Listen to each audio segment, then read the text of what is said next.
Reminder to put your phones on silent if you haven't already. There's just one girl that I was hoping would make it, but I didn't know what she's got into. She was coming to Wango or whatever. Thank you all for coming to celebrate Jeff's life and say farewell. And we did everything we could for Jeff for the last 15 years. And it's been very hard seeing the way he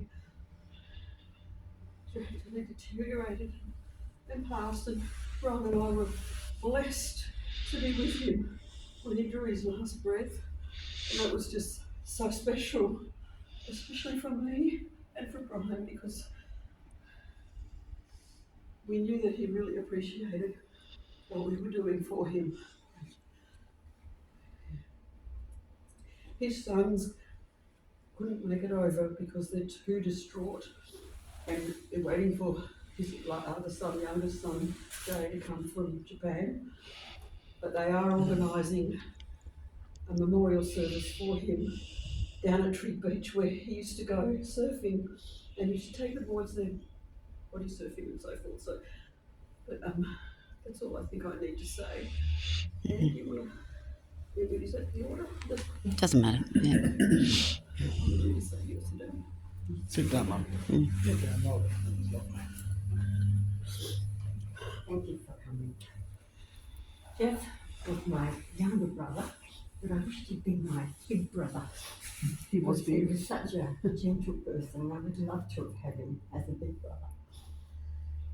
As a little kid, he was full of energy and cheeky. And there was one time when one of our uncles came and bought some cool drinks. And Jeff ran down the front hallway, ball drinks, he's calling out. He was so excited. And that was Jeff. He knew how to be excited all of his life. Because of his gentle nature, when we moved to Cable, we were out on a mine block separate from the town. And so the boys who lived there were gathered together in their own little group. And Jeff had to break into the group. Very hard to do when you're in a little country town. So he was a bit worried by them, but eventually he had to make a stand, and he belted them up one day, came home all mucked up himself, but he was then part of the group. And so that his life then, while we were there, was much better. Our lives as teenagers sort of parted ways quite significantly. And I didn't really reconnect with him until he lived in the next street around with Sonia and Leon, his eldest son. And I have a few words here from Leon.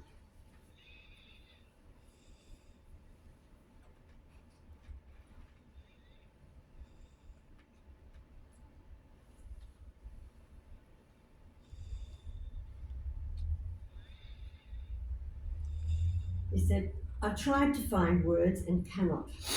I'm sorry I'm not with you. This is a time of extremely mixed emotions, mostly sadness and anger, and for that I need to be alone. Funerals are for the living, not for the dead. So I speak to you gathered here. I want to thank you all very sincerely for everything you did for Dad over the years, despite the way he sometimes treated you, because he could be a bit tough on us. Extra special love and thanks to Linda and Brian, especially in those last few years, called 15, it wasn't quite really a few, and for being with him at the end so that he had some family with him. We couldn't make it. Before we left Perth, he'd already died. Dad's legacy is with his art, his music, his example, and his sons. We have been shown one path, and we have chosen to take another. My love to all of you. Leon. And then his next son, Joel, 3 boys. I could only manage 2 girls. My sons, and I was in a Greek family. Oh dear. that was a shame. So Leon was the more cerebral one of the sons, and he works in a hospital and has helped one of my friends with stem cell research. And what a delightful way to contribute. So Jeff's right. His sons have carried through in different ways, but in major ways, the same as he did with his music. It's from Joel. Joel is his more creative son. He has a restaurant in Perth, a very well-renowned Italian restaurant, because his mum was Italian. And he also paints like Jeff. And he's written a poem, because that's how Joel is.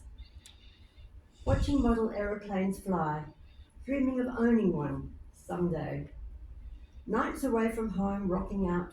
I was just happy you were out there doing what you loved. Weeks on end with a brush in hand, but maybe not enough. Body surfing at Tree Beach, and a pie and a can of Coke to wash the salt from our mouths. I'm not sure why so many memories of us involve pies, pasties and sausage rolls.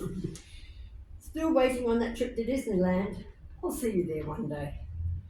Jolly Joel. Unfortunately, I haven't got anything from Jay, but I suspect our communication crossed in his travels from Japan. So maybe at the end of the day we'll have something from him, but unfortunately I don't have anything today. I'll just shoot a few. Is that right? Yeah, yeah. Thank you. Thanks, Anne. Yeah, I'll share a few stories of Jeff. Jeff and I were comrades in arms when we were little. We lived on the Great Boulder gold mine, and our house was actually on the gold mine estate. And there were ore trains that used to run from where the ore was to be crushed. These ore trains would come in loaded up with ore. And Jeff and I would sneak down there. Mum had no idea we were there. And we'd put our ear onto the train tracks to hear if the train was coming. When we could hear it, we'd grab lumps of ore that had fallen off the previous ore train trucks, and we'd put them on the tracks and then stand back, and the driver of the engine would wave to us, and that's it. And then he'd run over these blocks of ore, and we, after he'd gone, we'd rush over there hoping to find gold, but we never did. And Jeff always wanted to be gold owner. He's got silver somewhere. Yeah, I know he had a gold tooth, but he needed a bit more than that. But yeah. Jeff and I had a great relationship with music, and I actually taught him how to play the first few chords on his guitar, and then he took over and learned from other musicians and so forth. And then we collaborated with one of the songs that he's got on his album, and one of my friends also, I wrote the music, he wrote the lyrics, and Jeff wrote a bridge to join it all together, and then he recorded it without telling us, but I was glad that he did record it, because now I've got it forever. And then he came to Melbourne and lived, and I helped him get a few jobs, and Steve and Pam gave him some work as well, which he really appreciated, and so did I. Thank you very much. He painted some beautiful paintings for Lorraine, my sister-in-law, and they were beautiful. She's also got one of his other beautiful mist paintings on her wall in the lounge room. And he was just such a beautiful brother. My heart is broken because he's not here. When we got him to come down to Geelong into the aged care home, I thought, this is great, because now I've got him close, I can see him whenever I want to, and the sod bloody died on me. I can't believe it. Jeff bloody died. But that's Jeff, you know, he's always done his own thing, and that's the way he always wanted it. But yes, he was difficult at times, but now we understand why. He had brain damage from his first heart operation. Going on the bypass machine apparently causes brain damage, because even though the blood's circulating around the body, it doesn't get enough blood to the brain, and so the deterioration starts then, and we had no idea. Then he's on warfarin because of the conditions that he was in, and the warfarin ended up taking him. So that's how he lived and died. So thank you. Lorraine, were you going to say something?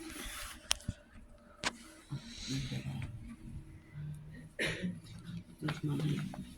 Is it? Oh, sorry, what was sitting on it? Oh.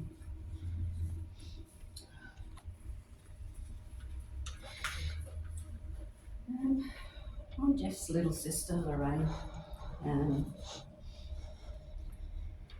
Didn't see a lot of Jeff in my time because I travelled a lot and he was away, so we didn't cross paths too often. But when we did, I was his groupie when we played in the bands and around the pubs and things. And I also went to London after he had been there with Sonia and stayed with Michael Burt and Ushi, who were their groupies over in London. His groupies over in London. So Michael said this little piece. He said, the summer of 1976 was the hottest for 350 years. Earlier that year, Ushi and I sat in a large Victorian pub, ornate with etched glass partitions, decorative plaster ceilings, solid oak tables and carpeting with sturdy legs, marking a thick red carpet. It was the King's Head, a short walk from our first home in Tooting, London. Two handsome, youthful men tuned their guitars with relaxed, funny, cheeky exchanges and sweet harmonies. They were Australian, and we loved their music, but too shy to say hello. We didn't see Jeff and Keith again until our search succeeded at another pub nearby, the Castle, known for fights and mischief. We had missed them. Introducing ourselves as fans, they invited us to their house in Brudenell Road, where a pregnant Sonia, cousins, and eventually Judy, welcomed us in. We visited Leon in St George's Hospital on his second day, or perhaps his first, small, hungry, content, and for a moment, a Londoner. We crowded in their van to watch Jeff and Keith on the pub circuit, a famous Nashville Rooms in Kensington, where the Sex Pistols, Stranglers, Elvis Costello and Ian Drury did their stuff. I stood with Jeff and Keith on stage of the London Palladium during an audition for the ITV's New Faces. They were fun days and forever glad to have their friendships and shared time. Sonia and Jeff left for home on a glorious sunny day. They drove away down their tree-lined road for us too soon. We waved goodbye and cried. No more summer breeze. From here, almost 50 years, a journey of friendship navigated between long miles and time. Much love to you, Jeff, and all around, Michael.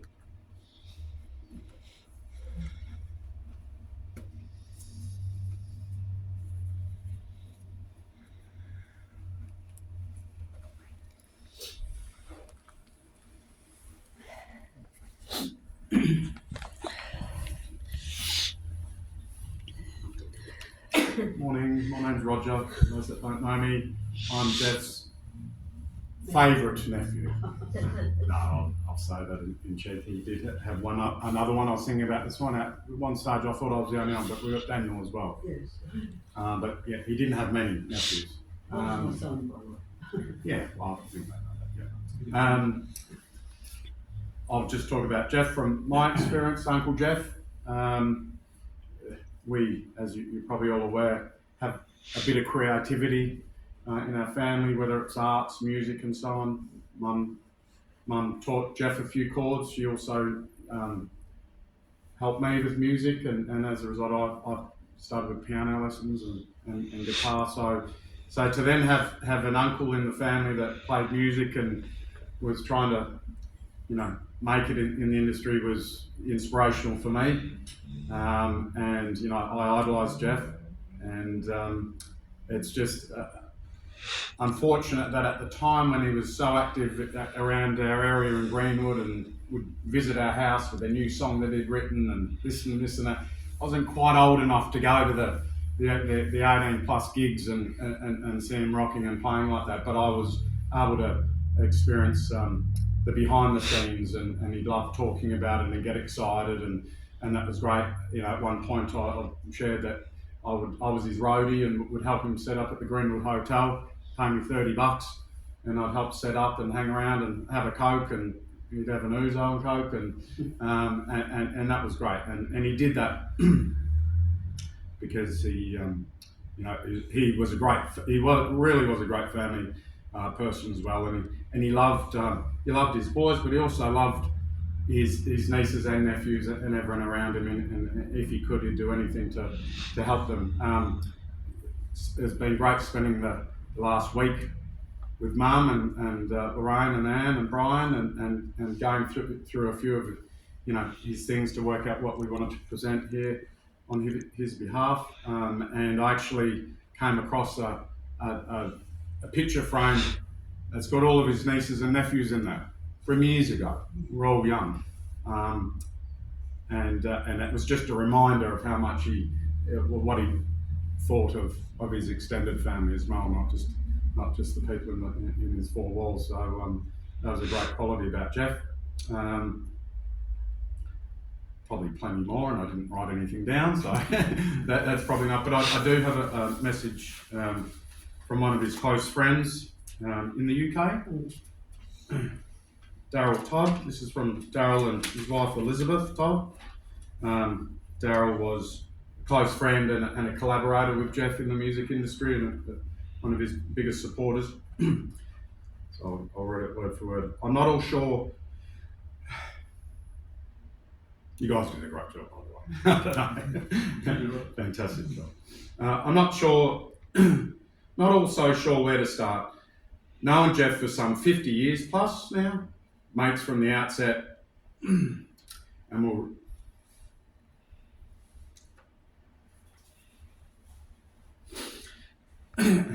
remain in my heart as a true mate. In our absence, please accept our apologies. I should be with you all on Jeff's farewell. Currently in London, Wales, UK, where we live. My medical issues ongoing, current, but to add, I'm not sure. It's a long message. I'm not sure I could actually hold up to say goodbye to a long mate. So again, my apologies. It must be said, a true champion to all, forever seeking his number one, true to his dream. He never for a day gave up on the dream. Forever fighting the battles of wrong, never fearing the enemy of wrong. He was the true blue healer for right. Forever caring for others, always full of praise and pride for his family, selfless in his time for listening. Super proud of his sons, their respective mothers, his balancing act of family life, his silent regret in pursuit of his dream to make them all proud of his achievements. Then came the fight for life. His life, some 15 years of medical hell broke loose. Battle after battle. He fought all that came his way.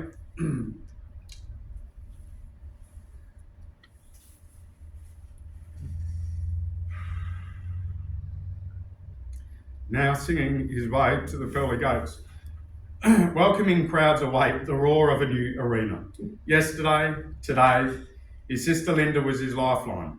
Another true blue. As it takes a lot to care for anyone, let alone a brother. You were lucky, Joffa, to have her by your side. Regrets? None. You do it all again, as we spoke of many times over. We walked the streets of London seeking out a music publisher, locked doors for most. His only response was, they're wrong, DT. And yes, you were right, my friend, they were very wrong. Joffa, as he called him.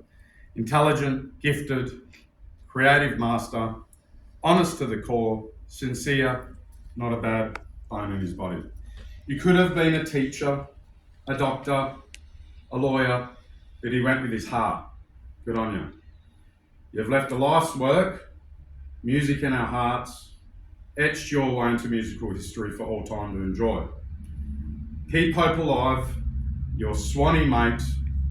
We will all miss this soul master. Daryl and Elizabeth Todd, Omar Todd, Johnny and Katie.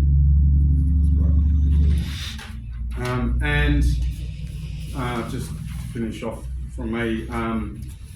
You guys know that something I didn't have before is there's a bit of a link with another page on my page. It's my surname and Jamie Page. Jamie is a muso in Perth, a successful muso guitarist, well known within the traps, and he actually did some recordings on Jeff's album.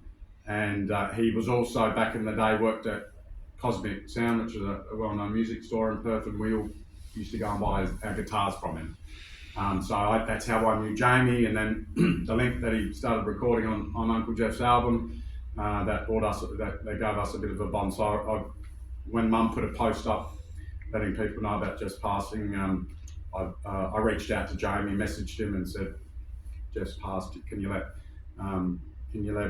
anyone that knew Jeff in Perth in the music scene know? So Jamie actually put a post up, and you know, the response was overwhelming, and I just wanted to read a couple of comments. So if you didn't know, to help you understand how much he was respected and loved over a long time for following his dream and what he did. The post reads from Jamie Page. So sad to see the passing of local music legend Jeff Brownrigg. He passed peacefully with his family by his side after long illness. So proud to have worked with him and played on his wonderful songs. I'll just read a few. Probably more than a few, because there's a lot. How many were there, Rog? There was 40 comments and about 200 likes. And so Donna Graham, oh man, one of the first players I saw as a teen. Rest in peace. I won't read all their names actually. I'll just met Jeff back in the 80s. Condolences to all of his family.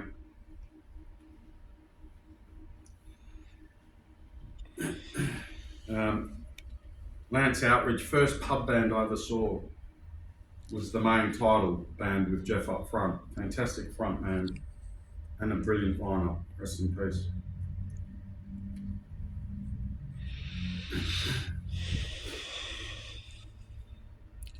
I remember hearing his songs on the radio back when local artists never got played.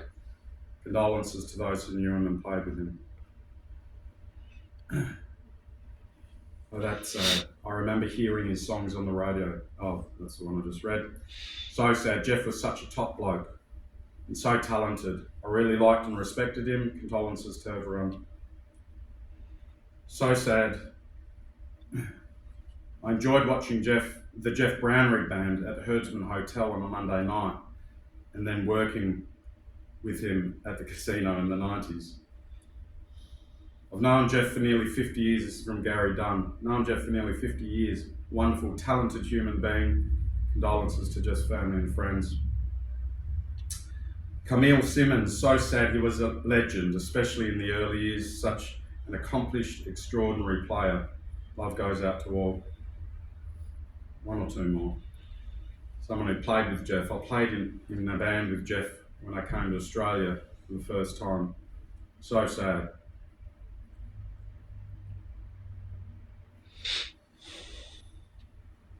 So sad. I also worked with him on his original material. This is from Alf Damasi. So sad. I also worked with him on his original material, and in his latter years, he was always interested and supportive of any musical endeavour. Bob Fortescue, sad to see another fine man and musician leave us. Rest in peace. So, no, that's just a handful of comments, but yeah, it's great to see that. And I think it's great for the boys as well to see that, and you know, maybe didn't, or for anyone that didn't, you know, understand the impact that he had over those years. We're going to read that last. Oh, is this it then? I mean, I okay. Yeah. I do.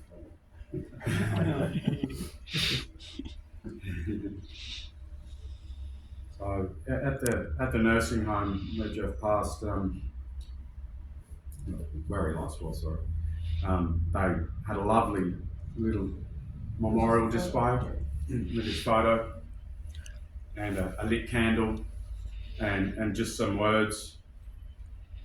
We just thought it would be fitting to end the service with these words. Let's get it up in my phone.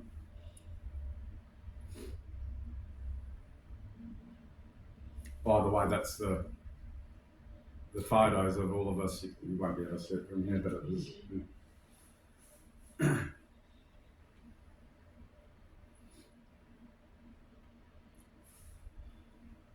So this is author unknown. Happy memories. I'd like the memory of me to be a happy one. I'd like to leave an afterglow of smiles when life is done. I'd like to leave an echo whispering softly down the ways of happy times and laughing times and bright and sunny days. I'd like the tears of those who grieve to dry before the sun, of happy memories that I leave when life is done. Author unknown.